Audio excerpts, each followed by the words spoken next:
ഏകീകൃത വിശുദ്ധ കുർബാന മറ്റെല്ലാ രൂപതകളിലെയും പോലെ എറണാകുളം രൂപതയിൽ നടപ്പാക്കുന്ന വിഷയവുമായി ബന്ധപ്പെട്ടാണല്ലോ ഇപ്പോൾ രൂപതയിൽ പ്രശ്നങ്ങൾ ഉണ്ടായിക്കൊണ്ടിരിക്കുന്നത്. ഹൃദയപൂർവം അഭിവന്ദ്യനായ തട്ടിൽ പിതാവിനോടും അഭിവന്ദ്യനായ പാമ്പ്ളാനി പിതാവിനോടും ഒരു ചോദ്യം ഇതാണ്.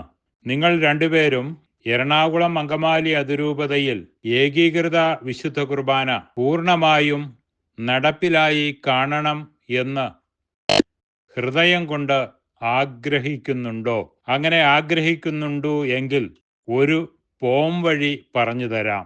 അതുപോലെ നിങ്ങൾ പറയുന്നുവെങ്കിൽ എറണാകുളം അങ്കമാലി അതിരൂപതയിൽ പൂർണ്ണമായും ഏകീകൃത വിശുദ്ധ കുർബാന നടപ്പിലാകും. പോം വഴി ഇതാണ്.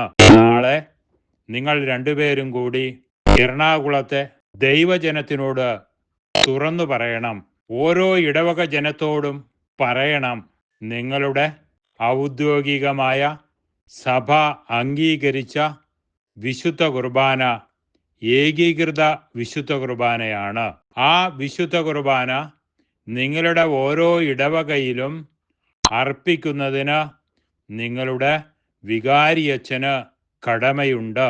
വികാരിയച്ഛൻ അത് അർപ്പിക്കുന്നില്ല എങ്കിൽ അത് അർപ്പിക്കണമെന്ന് ഒന്നടങ്കം ഓരോ ഇടവക ജനങ്ങളും വികാരിയച്ഛനെ കണ്ട് പറഞ്ഞ് വിശുദ്ധ കുർബാന ഏകീകൃത രീതിയിൽ നേടിയെടുക്കുന്നതിന് വേണ്ടി ഓരോ ഇടവക ജനവും അതാത് ഇടവകയിൽ ഉണർന്ന് പ്രവർത്തിക്കാനും എല്ലാവരും കൂടി ഒരുമിച്ച് വികാരിയച്ഛനെ കണ്ട് ആ ഏകീകൃത വിശുദ്ധ കുർബാന നിങ്ങളുടെ ഓരോരുത്തരുടെയും ഇടവകയിൽ നടപ്പാക്കുന്നതിനു വേണ്ടി നിങ്ങൾ മുന്നിട്ടിറങ്ങണം എന്ന് പാമ്പ്ളാനി പിതാവും തട്ടിൽ പിതാവും എറണാകുളത്തെ ദൈവജനത്തോട് ഒന്ന് ആവശ്യപ്പെട്ടു നോക്കൂ.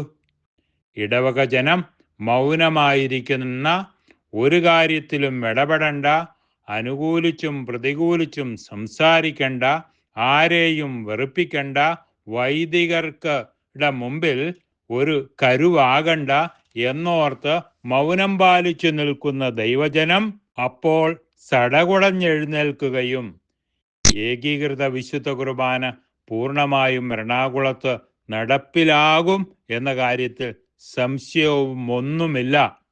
ഏതായാലും ഈ മാർഗം ഒന്ന് പരീക്ഷിച്ചു നോക്കൂ. അപ്പോൾ വിജയിക്കുമോ വിജയിക്കുകയില്ലയോ എന്ന് നമുക്ക് അറിയാൻ സാധിക്കും.